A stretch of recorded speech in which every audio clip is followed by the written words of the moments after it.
కొంతమంది శాసనసభ్యులు ఈనాటి వరకు కూడా ఒక్కరోజు కూడా అసెంబ్లీకి రాలేదు సార్. దీన్ని మీరు గమనించవలసిన అవసరం ఉందని చెప్పి మన సందర్భం చేస్తాను. ఒక్క చర్చలో కూడా పాల్గొనలేదు. అది చాలానట్టు సభకు అసలు హాజరు కాని సభ్యుల్లో ఎక్కువ మంది క్రమం తప్పకుండా వేతనాలు తీసుకున్నారు.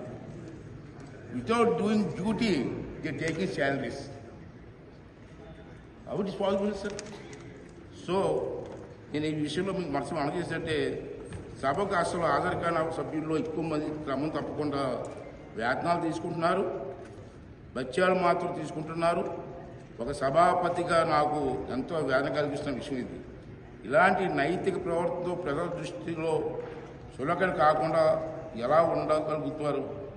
ఈ రకమైన అనైక్యత ప్రవర్తన ఎలా సమర్థించగలుగుతామని చెప్పి ఒకసారి మీ అందరూ కూడా ఆలోచన చేయవలసిన అవసరం ఉంది మనం చేస్తున్నాను.